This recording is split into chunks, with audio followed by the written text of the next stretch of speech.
Governor of Minnesota, Tim Pawlenty used innovative and conservative leadership to balance the state's budget, cut spending, reform health care, and improve schools without raising taxes. Under his leadership, Minnesota had national leading health care, the highest school test scores, and a leading economy. In September 2010, the fiscally conservative Cato Institute gave Governor Pawlenty an A grade for his fiscal management. Governor Pawlenty's leadership style is rooted in his family. One of 5 children, Governor Pawlenty grew up near the stockyards of St. Paul, Minnesota. His father was a truck driver, and his mother passed away when he was young. Governor Pawlenty worked while attending the University of Minnesota, becoming the first in his family to graduate from college. He went on to earn his law degree and became a criminal prosecutor. Governor Pawlenty was elected to the local city council in 1989 and to the State House of Representatives 3 years later. He quickly rose to become the Republican majority leader and led efforts to enact the largest tax cuts in Minnesota history.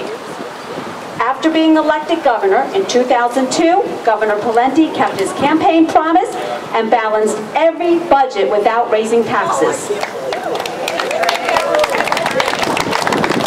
After announcing he would not seek a 3rd term, Governor Pawlenty created the Freedom First PAC, which helps support and elect candidates across the country. Governor Pawlenty was also elected vice chair of the Republican Governors Association and played a leadership role in the victorious 2010 elections when Republicans took 11 governorships from the Democrats. Ladies and gentlemen, it is my proud pleasure to introduce Governor Tim Pawlenty.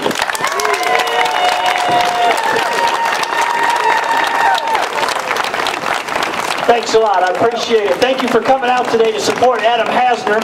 I've got a few questions for you. Are you sick and tired of a president who has ruined this economy, has made it worse since he's become president?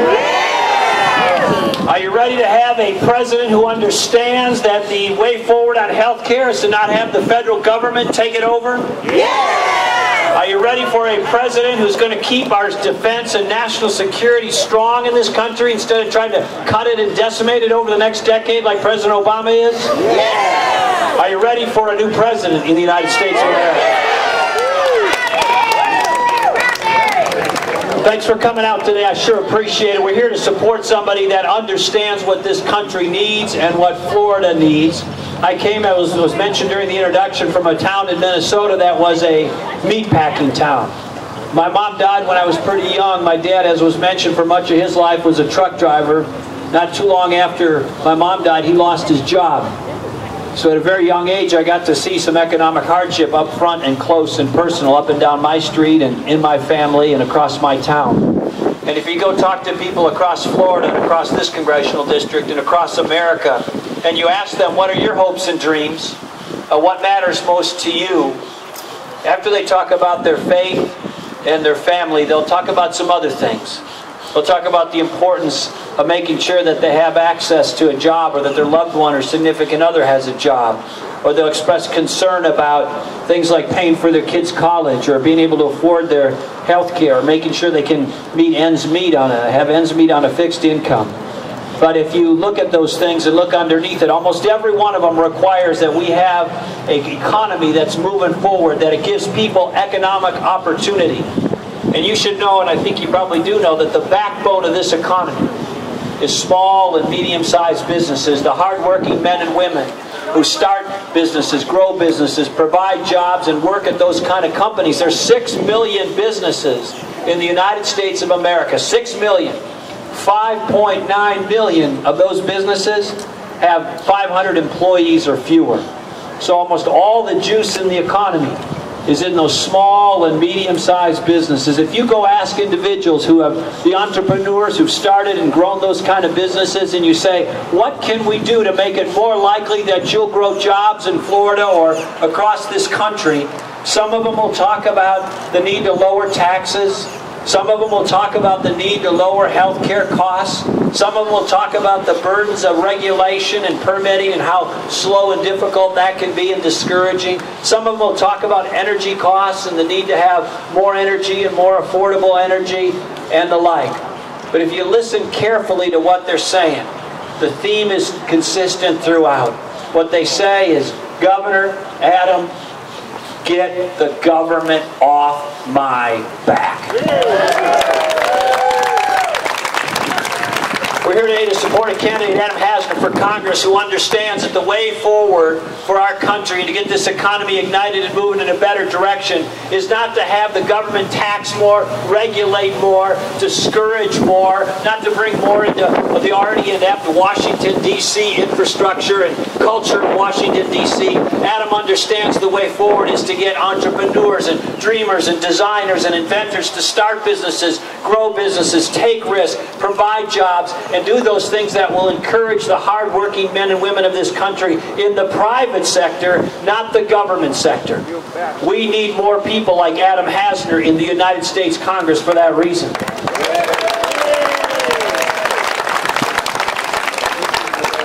And I know in this part of Florida, look, there's a lot of people who are Republicans, there's some people who are Democrats, but there's also a good chunk of folks who are independents. And one of the things they're concerned about is runaway government spending.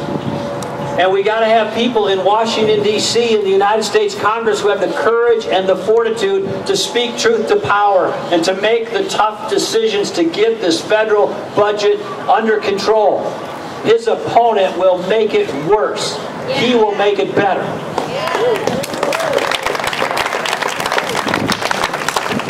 Now, I don't know about you, but when you look at this federal government, it's not necessarily even a matter of the arguments of the right versus the left. It's a matter of 8th grade math. The federal government a year or so ago took in $2.2 trillion, and they're spending about $3.7 trillion. It doesn't take a rocket scientist to figure out that plan doesn't work, but that's the path President Obama and the Democrats have the country on. He came to office and he said he was going to cut the federal budget deficit in half. Do you know what he did since then? He tripled it, nearly tripled it. That's just one of the many promises that he broke. So I want to introduce to you in just a second here our main speaker. But before I do, there's something else I want to say besides the policy. You know that he'll be for cutting taxes, he'll be for cutting spending, he'll be for private sector healthcare solutions, empowering consumers and families instead of the federal government. You know that he'll be with us on getting more American energy and domestic energy supply. But I hope you feel good not just about the policy direction and positions of Adam Hasner. I hope you feel good about Adam Hasner, the person. This is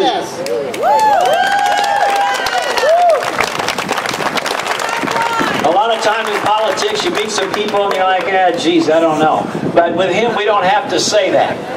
We know that his feet are on the ground. His compass is set to true north. He's a grounded person with the right values and the right common sense that we desperately need in this country and really need in the United States Congress. Ladies and gentlemen, help me welcome the next congressman from this district, Adam Hasner.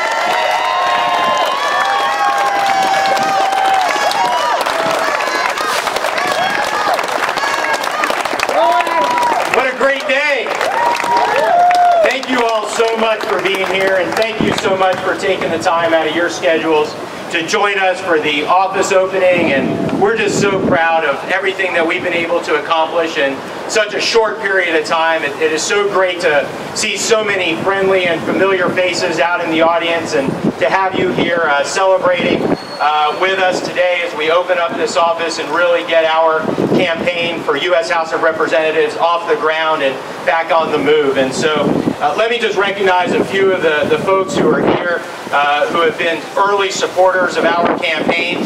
State Senator Ellen Bogdanoff. Senator, thank you so much.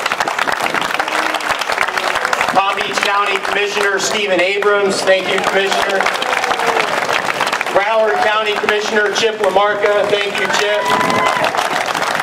And our MC for this afternoon, Margie Helsheim, the president of the Boca Raton Republican Club.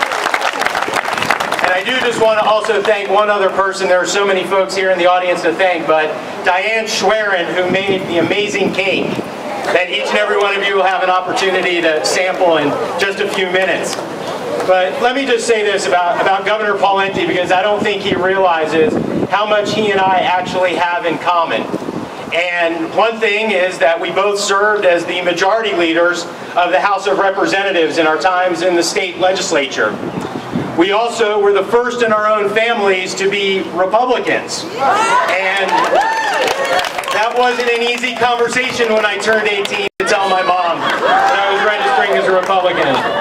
But I do want to just let everybody know that here with me today is my father, Richard, and my two uncles, Lloyd and Jay. Great to see them. He just wants everybody to know that since that time, he has registered as a Republican. One other thing in common that Governor Pawlenty and I have in common is we both married way over our heads.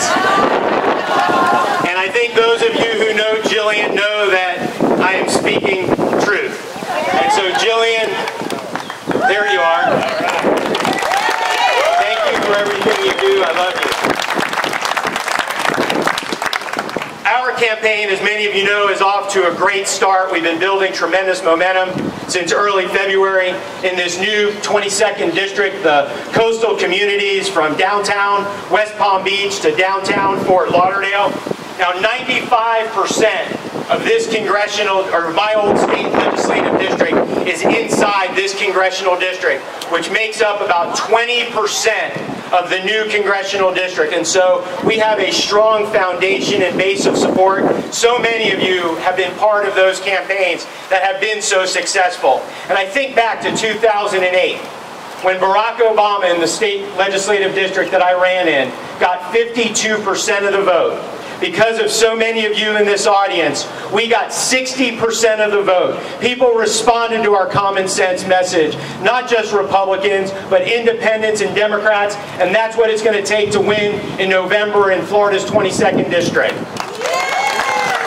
Now this race is shaping up to be one of the top 25 battleground seats in the entire country.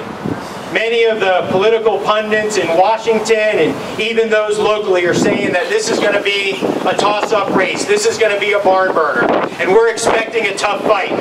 Now, we also know that we're doing everything that we need to do in order to position ourselves for victory in November. And we are so proud of the support that we've received from day one from people like Congressman Allen West, who I know many of you are big supporters. I was proud to say that I was the first candidate in the country to have the endorsements of Marco Rubio and Jeb Bush. And we were also proud to announce the endorsement of the House Majority Leader in Washington, Eric Cantor. Now, many of you know that one of the reasons that Eric is supporting me and has endorsed me is that he's a little bit lonely in Washington. He's the only Jewish Republican out of 535 members of the House and Senate. So in November, we're going to help to build the population of Jewish Republicans in Washington. Now we know this is going to be a tough race. You all know that Lois Frankel is a tough campaigner. You know that she'll say or do anything to win an election. Now what many of you may not know is that Lois Frankel was Debbie Wasserman Schultz's mentor when they served together in the State House of Representatives. And so I say one is enough for South Florida and Washington, D.C. But this race is about stark contrasts and clear choices about the future for our community and for our country. And I think each and every one of you know what I believe in. You know that I'm a fighter. You know that I'll stand up even when it's not politically popular. And as Governor Pawlenty talked about, this election boils down to very simple math. We have an unsustainable $16 trillion debt. We need to cut spending, save Medicare, and pass a balanced budget amendment to the U.S. Constitution. We have an 8% unemployment rate nationally, and we need to break down the barriers to uncertainty for businesses. We need to overhaul our tax code, and we need to repeal job-killing regulations that are stifling economic growth. And we have unaffordable $4 a gallon gas prices. That's why we need to be committed to a domestic energy policy for more onshore and offshore exploration for oil and natural gas, so we're not sending hundreds of billions of dollars to our enemies. I think we all realize that America is at a tipping point, and that time is running short. The window of opportunity to put America back on the right track is narrowing. And if you think back and you look back throughout history of this country, you realize that every single time America has faced a challenge, there have been those who have risen to the challenge and answered that call. And now is that time again. We can alter the trajectory of our country. And for us, that starts right here in our own backyard, in the coastal communities of Florida's 22nd District. But I can't do it alone. Jillian and I, we can't do it alone. We need your help.